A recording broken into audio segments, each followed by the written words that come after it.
কলকাতা বিশ্ববিদ্যালয়ের আন্ডারে 2026 first semester যে সমস্ত ছাত্রছাত্রী ইতিহাস সাবজেক্টটিকে অনার্স, জেনারেল অথবা মাইনর যে কোনো পেপার হিসাবে ইতিহাসে রেখেছো, আজকের ভিডিওটা তোমাদের জন্য মোস্ট ইনফরমেটিভ হবে। কারণ এই ভিডিওতে তোমাদেরকে আমি তোমাদের syllabus, question paper, previous year question, কোথায় পরীক্ষা হবে এবং 2026 সালের মোস্ট ইনফরমেটিভ কিছু সাজেশন, প্রশ্ন, কত নাম্বারে পরীক্ষা হয়, বই কিনবে নাকি নোটস পড়বে, অথবা তোমাদের প্রথম থেকে ইতিহাসের ক্ষেত্রে কিভাবে প্রস্তুতি নেবে, এই অল টোটাল ইনফরমেশন এই সাবজেক্টের ক্ষেত্রে দেবো। তো তোমাদের স্টুডেন্ট, প্রথমে আমি বলে রাখি যে তোমাদের অনার্স অর্থাৎ মেজর কোর্স এবং জেনারেল অর্থাৎ এমডিসি কোর্স এবং মাইনর, এই যে কোনো সাবজেক্টে যদি হিস্ট্রি থাকে, তোমাদের কিন্তু সিলেবাস ফার্স্ট সেমিস্টার জন্য সকলের এক, তবে প্রশ্ন কিন্তু আলাদা। সেক্ষেত্রে আমি তোমাদের সকলের জন্য সাজেশনও আলাদা বলে দেবো, আলাদা আলাদা গাইডলাইনও দেবো।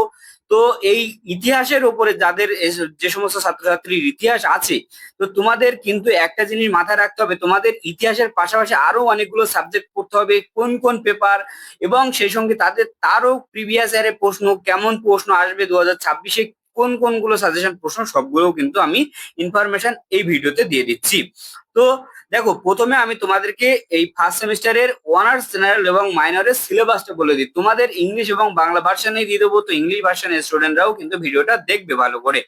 এবার যারা গুলিয়ে ফেলছো বা গুলিয়ে ফেলবে, তারা কিন্তু আগে সিলেবাসটা খাতায় লিখে নাও, তারপর আমি কতগুলো কি সাবজেক্ট পড়তে হবে এবং তার সঙ্গে তারপরে মার্কস ডিভিশন এবং সাজেশন বলছি আস্তে আস্তে। সিলেবাসটা আগে একটু দেখো। এই সিলেবাসে ইউনিট 1, 2, 3, 4 চারখানা ইউনিট আছে, এখানে ইংলিশ ভার্সনেও দেওয়া আছে। তো পারলে স্ক্রিনশট করে নেবে। এবং আমি সিলেবাসের ক্ষেত্রে দেখো বলে দিচ্ছি একটু একটু করে। প্রাচীন ভারতের পুনর্গঠন ইউনিট 1, এখানে তোমাদের প্রাচীন ভারতের বিভিন্ন ধারা, ইতিহাস বা তোমাদের এখানে প্রাচীন ভারতের আদি পর্ব বা সমস্ত কিছু আছে। ইউনিট 2 এর মধ্যে শিকারী, খাদ্য সংগ্রহ, সমাজ, খাদ্য উৎপাদনের সূচনা। ইউনিট 3-তে হরপ্পা সভ্যতা এবং ইউনিট 4-এ সংক্রমণকালীন সংস্কৃতি। এই যে সিলেবাসটা আছে, অনার্স, জেনারেল, মাইনর সকলের জন্য তোমাদের একই। এবার আর একটা কথা বলি, তোমাদের এবার এই জায়গাটায় ভালো করে বুঝে নিতে হবে যে এই ইতিহাসের ক্ষেত্রে তোমাদেরকে কিন্তু ফার্স্ট সেমিস্টারে টোটাল তোমাদের 7খানা পেপার থাকবে। এটা আমি বিভিন্ন আমাদের যে ফার্স্ট সেমিস্টারে কতগুলো অনার্সের সাবজেক্ট পড়তে হবে, জেনারেলদের সাবজেক্ট পড়তে হবে, সেটা আমি বলে দিয়েছি একটা কতগুলো সাবজেক্ট পড়তে হবে সেই ভিডিওতে। তবে এখানে একটু আংশিক বলে দিই, তোমাদের অনার্স যারা নিচ্ছ, তোমাদের অনার্সের পেপারের কোড হয় ডিএসসি 1। ঠিক আছে, এই ডিএসসি 1 এর সঙ্গে তোমাদেরকে কিন্তু এসইসি বলে একটা পেপার পড়তে হবে 1। এটা হচ্ছে অনার্স এর ক্ষেত্রে। আর যারা জেনারেল, তাদের পেপার কোড হচ্ছে এমডিসি বা সিসি 1। ঠিক আছে, বা 1 বা 2, যেখানে তোমরা ইতিহাসটাকে রাখো না কেন। তো তারপরে তোমাদের জেনারেলদের ক্ষেত্রেও কিন্তু অনার্সদের মতো এসিসি 1 বলে একটা পেপার পড়তে হবে, সেই পেপারেরও সিলেবাস কিন্তু এই ভিডিওতে দিচ্ছি। এবং মাইনরদের ক্ষেত্রে কিন্তু সেক পেপার পড়তে হয় না, মাইনরদের কিন্তু শুধুমাত্র এই সিলেবাসটাই পড়তে হবে। এবার আমি সেক পেপারের সিলেবাসটা বলছি, তারপরে তোমাদের কোশ্চেন প্যাটার্ন, সাজেশন, ওয়াল ইনফরমেশন গুলো আস্তে আস্তে দিচ্ছি। তো দেখো, এখানে একটা ইনফরমেশন তোমাদের দেওয়া আছে, আমাদের YouTube channel Inspire and Educate, আর আমি তোমাদের সকলের প্রিয় কাজল স্যার, আর আমাদের হোয়াটসঅ্যাপ নাম্বার এটা। এই নাম্বারে যুক্ত হয়ে তোমরা কিন্তু হোয়াটসঅ্যাপে আমাকে মেসেজ করে বিভিন্ন সাবজেক্টের note, suggestion, tuition, online offline বিভিন্ন ব্যাপারে কিন্তু যোগাযোগ করতে পারবে। এবার আমি সরাসরি তোমাদের এই যে সেক পেপার যেটা বলছি এসিসি 1, এটা হচ্ছে অনার্স এবং জেনারেলের সকলের আছে, এটা কিন্তু তোমরা দেখে নাও এখান থেকে। এই যে সিলেবাস, এখানে তোমাদের একটা রিলেটেড পেপার পড়তে হয়। এই যে তোমাদের অনার্স এর মেজরের যে ইতিহাস আছে, অথবা এমডিসি সিসি 1 এ যে তোমাদের হচ্ছে ইতিহাস আছে, তো তোমাদের কিন্তু একটা রিলেটেড পেপার এই সেক পেপারে পড়তে হয়, সকলের থাকবে। এবং মাইনর স্টুডেন্টদের বলে দিচ্ছি, যেমন মাইনরে তো ইতিহাস আছে, কিন্তু তোমাদের অনার্স এর যে সাবজেক্ট আছে বা জেনারেলে যে সাবজেক্ট আছে, তার একটা রিলেটেড পেপার কিন্তু তোমাদের সেক পেপারে পড়তে হয়। তো ইতিহাসের যেহেতু আমি ভিডিওটা করেছি, তো ইতিহাসের সেক পেপারে কিন্তু এই সিলেবাসটা আছে। এবার আমি একটু পরে এই সাবজেক্টের যখন প্রিভিয়াস ইয়ারের প্রশ্নপত্র দেখিয়ে দেবো, তখন আরো ক্লিয়ার হয়ে যাবে। দেখো, এখানে প্রিভিয়াস ইয়ারের প্রশ্নপত্রের মধ্যে যখন তুমি দেখবে, তখন তুমি এর কোশ্চেন প্যাটার্ন এবং সেই সঙ্গে ফুল মার্কস অল ওভার কিন্তু এখান থেকে জেনে নিতে পারবে, বুঝতে পারলে? তো দেখো, তোমাদের পরীক্ষা হয় মেনলি 75 মার্কসের, এটা ডিএসসিসি 1 অর্থাৎ অনার্স এর প্রশ্ন 2024 সালের। তো এখানে দেখো, 5 নম্বরের 3টে প্রশ্ন, 20 নম্বরের 3টে প্রশ্ন। ঠিক আছে, এবার ইংলিশ ভার্সনেও আছে। তো এই প্রশ্নগুলো কিন্তু তোমরা স্ক্রিনশট করে নাও, না হলে কিন্তু পরীক্ষণে আর পাবে না। আর আমাদের মতো এরা ইনফরমেশন দিয়ে ভিডিও ইউটিউব চ্যানেলে অন্তত পাবে না। বিভিন্ন স্যারেরা বিভিন্ন রকম ভিডিও তো করে রেখেছে, কিন্তু এতগুলো ইনফরমেশন একসাথে নেই। দেখো মাইনরের কি আছে, মাইনরের প্রশ্নটা 2024 সালের 5 নাম্বারের 3টে আসলো, 10 নাম্বারের 2টো এবং 20 নাম্বারের 2টো। তো এখান থেকে মাইনরের কোশ্চেন প্যাটার্নটাও তোমরা দেখে নিলে স্ক্রিনশট করে নাও।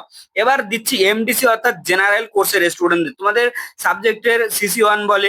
তো এখানে দেখো 5 নাম্বারের 3টে, 10 নাম্বারের 2টো এবং 20 নাম্বারের 2টো, বুঝতে পারলে ও মাইনরদের মতোই। এবার ইংলিশ ভার্সনটাও দেখে নাও। এবার সেই সঙ্গে তোমাদের যে সেক পেপার বলছিলাম, সেক পেপার 2024 সালে একটা প্রশ্ন দেখো 50 নাম্বারের পরীক্ষা হয়। অনার্সদের এই সেক পেপারের পরীক্ষাটা হয় তোমাদের বাইরের কলেজে এবং জেনারেলদের হয় নিজেদের কলেজে। তো এই সাবজেক্টের সিলেবাসের নাম আছে মিউজিয়াম অ্যান্ড আর্কাইভস, বুঝতে পারলে। তো এই যে সিলেবাস আছে এখানে দেখো 30 নাম্বারের একটা প্রশ্ন আসে এবং 10 নাম্বারের 2টো প্রশ্ন আসে। তো এটা এই সাবজেক্টটাও তোমরা খুব ইন্টারেস্টিং করে বুঝতে পারবে। এবার তাহলে তোমরা এখান থেকে কি কি পেলে, যে অনার্সের জেনারেল এবং মাইনরের সিলেবাস, সাজেশন, কোশ্চেন প্যাটার্ন, এই ইনফরমেশন গুলো পেয়ে গেলে। এবার আমি 2026-এর সাজেশনটা দেওয়ার আগে তোমাদেরকে আমি প্রথমে বলে দিয়েছিলাম কয়েকটা ইনফরমেশন আলাদা আলাদা করে দেব, যেমন তোমাদের বই কিনতে হবে কিনা। দেখো বই কেনার ক্ষেত্রে তোমাদেরকে বলি, বিভিন্ন লেখকের বিভিন্ন রকম বই বার হয়েছে। এবার অনেক রাইটিং এর বিভিন্ন রকম লেখা, অনেক বড় বড় করে লেখা বিভিন্ন ক্ষেত্রে। তবে তোমরা একটা ট্রিক্স ফলো করতে পারো, টিউশন নিলে টিউশন মাস্টাররা তো তোমাদেরকে নোটস দেয়, সাজেশন দেয়, সেগুলো ফলো করতে পারো, সেগুলো অথেন্টিক হয় তাদের এক্সপিরিয়েন্স অনুযায়ী। আমাদের যদি টিউশনে তোমরা জয়েন করতে চাও, আমাদের অনলাইন টিউশনে গুগল মিটে ক্লাস করানো হয়। সেক্ষেত্রে তোমরা ওখানে আমার সাথে সরাসরি কথা বলতে পারবে এবং আমার সাথে কথা বলে ডাউট ক্লিয়ারিং করতে পারবে। স্টাডি ম্যাটেরিয়াল আমরা দিয়ে দেবো, আলাদা করে বইটই কেনা লাগবে না। এবং যারা অফলাইনে পড়বে তাদেরকে বলি কলকাতা নিউ টলিগঞ্জ, নেতাজি মেট্রো, কুদঘাট, এইখানে মেট্রো স্টেশনের পাশেই কিন্তু আমাদের টিউশন এখানে পড়ানো হয়। তোমরা এই সাবজেক্ট ছাড়াও যে কোনো সাবজেক্টের নোট সাজেশন টিউশনের জন্য কথা বলতে পারো। তাহলে আমাকে কিন্তু আমাদের এই স্ক্রিনে দেওয়া যে হোয়াটসঅ্যাপ নাম্বারটা 6295724936, এই নাম্বারে কিন্তু তোমাদেরকে যোগাযোগ করতে হবে, বুঝতে পারলে। এবার আর একটা কথা বলি, এই যে সেক পেপার, মাইনর পেপার বা জেনারেল পেপার, এই যে পেপারগুলোর কোথায় পরীক্ষা হয় সেটাও আমি ক্লিয়ার করে দিলাম। এবার তোমাদের কত নাম্বারে পরীক্ষা হয় সেটাও আমি ক্লিয়ার করে বলে দিয়েছি। প্রথম থেকে কিভাবে প্রস্তুতি নেবে, সিলেবাসটা বুঝে নিলে, আজকে সিলেবাসটা দেখে নিলে, এই সিলেবাসটাকেও তোমরা ভালো করে প্রস্তুতি নিচ্ছ এবং আমি যে সাজেশন প্রশ্নগুলো আজকে বলে দিচ্ছি সেই প্রশ্নগুলো প্রথম থেকে পড়া শুরু করবে। এবং আমি পরীক্ষার আগে তোমাদেরকে last minute most important short suggestion দিয়ে থাকি এই ইউটিউব চ্যানেলের মাধ্যমে। এবং তোমাদের তোমরা জানো যারা পুরনো ভিউয়ার্স আছো, আমি অ্যাডমিশন রিলেটেড, স্কলারশিপ রিলেটেড বা বিভিন্ন রকম তথ্য, বা তোমাদের পরীক্ষা কবে হবে, পরীক্ষা form fill up, admit card, registration card, বিভিন্ন ব্যাপারে কিন্তু ইনফরমেশন দিয়ে ভিডিও করে থাকি আমাদের এই ইউটিউব চ্যানেলের মাধ্যমে। তো তোমাদের অনেক সহযোগিতা হবে। তো তোমরা যারা চাইছো চ্যানেলটার পাশে থাকতে বা তোমরা এই ইনফরমেশন গুলো খুব দরকার, তারা কিন্তু চ্যানেলটা সাবস্ক্রাইব করে বেল আইকনটা অল করে রাখবে, বুঝতে পারলে। আর কার কোন সাবজেক্টের নোট সাজেশন ভিডিও চাই, সিলেবাস ভিডিও চাই, সেটাও কিন্তু কমেন্ট করে জানাতে ভুলো না। কে কোন ইউনিভার্সিটি আন্ডারে অ্যাডমিশন নিয়েছো বা কে কোন কলকাতা ইউনিভার্সিটি কোন কলেজে অ্যাডমিশন নিয়েছো সেগুলোও জানিও। আর তোমাদের অ্যাডমিশন রিলেটেড কোনো রকম প্রবলেম হলে অবশ্যই অবশ্যই আমাকে কিন্তু এই নাম্বারে হোয়াটসঅ্যাপ করে আমার কাছ থেকে সহযোগিতা নিতে পারো, অথবা আমাদের চ্যানেলের অন্যান্য ভিডিওগুলো দেখে নিতে পারো। এবার তোমাদের আর একটা কথা বলি, যে তোমাদের এবার 2026 সালে মোস্ট ইম্পর্টেন্ট যে প্রশ্নগুলো আছে এই প্রশ্নগুলো আমি একটু তোমাদেরকে দেখিয়ে দিই, কারণ এই প্রশ্নগুলো প্রথম থেকে তোমরা পড়া শুরু করবে। তো তোমরা খাতা নিয়ে পেন নিয়ে বসে পড়ো। যারা খাতা নিয়ে পেন নিয়ে বসতে পারছো না তাদেরকে বলবো তোমরা হচ্ছে স্ক্রিনশট করে নাও। সেক্ষেত্রে আমি যে প্রশ্নগুলো মোস্ট ইম্পর্টেন্ট বলবো সেগুলো কিন্তু তোমরা স্ক্রিনশটে কিন্তু রাখতে পারবেন, তাই বলো পরীক্ষণে দেখলেও খাতা নিয়ে লিখে নেবে। প্রথম প্রশ্ন আছে, কি প্রাচীন ভারতের ইতিহাস পুনর্গঠনে দেশীয় সাহিত্যিক উৎসের গুরুত্ব সীমাবদ্ধতা আলোচনা করো। এটা অনার্স, জেনারেল এবং মাইনর সকলের জন্য মোস্ট ইম্পর্টেন্ট। তো এখানে দেখতে পাচ্ছ আমি অনার্স, জেনারেল, মাইনর কোড লাগিয়ে দিয়েছি, বুঝতে পারলে। যেহেতু একই সিলেবাস সাজেশন ভিডিও একটা করছি, তাই বলে কি আমি সবার জন্য একই প্রশ্ন দেবো, আলাদা আলাদা করে দিয়েছি। দেখো অনার্স এর ক্ষেত্রে দ্বিতীয় প্রশ্ন মোস্ট ইম্পর্টেন্ট, প্রাচীন ভারতের ইতিহাস পুনর্গঠনে প্রত্নতাত্ত্বিক উৎসের গুরুত্ব আলোচনা করো। তৃতীয় প্রশ্ন কি আছে, অনার্স জেনারেল সকলের জন্য ইম্পর্টেন্ট আছে, ভারতের ধারণা, উৎপত্তি, বিবর্তন আলোচনা করো। চতুর্থ আছে, ঐতিহাসিক পুনর্গঠনের বিভিন্ন পদ্ধতি বিশ্লেষণ করো। দেখো এখানে কোডগুলো দেখে একটু তোমরা বুঝে নেবে যে কাদের জন্য কোনটা ইম্পর্টেন্ট বলছি। পঞ্চম প্রশ্ন আছে, প্রাচীন ভারতের ইতিহাস চর্চা, আধুনিক ঐতিহাসিক ব্যাখ্যাগুলো আলোচনা করো। তাহলে ফার্স্ট ইউনিটের মধ্যে থেকে আমরা 5টা রচনাধর্মী প্রশ্ন দিলাম। তো এই 5টা প্রশ্নের মধ্যে থেকে কাদের জন্য কোনটা ইম্পর্টেন্ট সেটা দেখে নিলে। এবার সংক্ষিপ্ত প্রশ্নগুলো দেখো। সংক্ষিপ্ত 5 নম্বরে যে প্রশ্ন আছে, ইতিহাস ইতিবৃত্ত বলতে কি বোঝো, প্রশস্তি কাকে বলে, এবং সেই সঙ্গে নিউমিসম্যাট্রিক্স কি, এপিগ্রাফি কি, এই ধরনের প্রশ্নগুলো কিন্তু অনার্স জেনারেল মাইনরদের ক্ষেত্রে আসবে, বুঝতে পারলে? এবার ইউনিট টু কি আছে? হান্টার। এই হান্টারের যে হচ্ছে তোমার ইউনিটটা আছে, এখান থেকে তোমরা কিন্তু ভারতের মেসোলিথিক যুগের বৈশিষ্ট্য, ভারতীয় উপমহাদেশে খাদ্য সংগ্রহ থেকে খাদ্য উৎপাদনে উত্তরণের ইতিহাস আলোচনা করো। তারপরে নব্যপ্রস্তর যুগের বিভিন্ন কেন্দ্র ও বৈশিষ্ট্য আলোচনা করো, মেহেরগড় সভ্যতা, চালকোলিথিক যুগের বিকাশ, হ্যাঁ, নব্যপ্রস্তর যুগের চালকোলিথিক যুগের তুলনামূলক আলোচনা, এই ধরনের প্রশ্নগুলো কিন্তু আসবে। এবার সংক্ষিপ্ত প্রশ্নগুলো এখান থেকে দেখে নাও।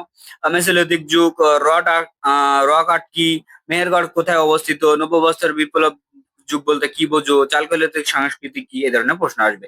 এবার থার্ড ইউনিট থেকে হরপ্পান সিভিলাইজেশন থেকে কিন্তু এখান থেকে প্রশ্ন কিন্তু মিস যাবে না, এবং খুব সহজ একটা চ্যাপ্টার। এই চ্যাপ্টার থেকে তোমরা কিন্তু খুব ভালোভাবে প্রস্তুতি নিলে কিন্তু অসুবিধা হবে না একদমই, ঠিক আছে?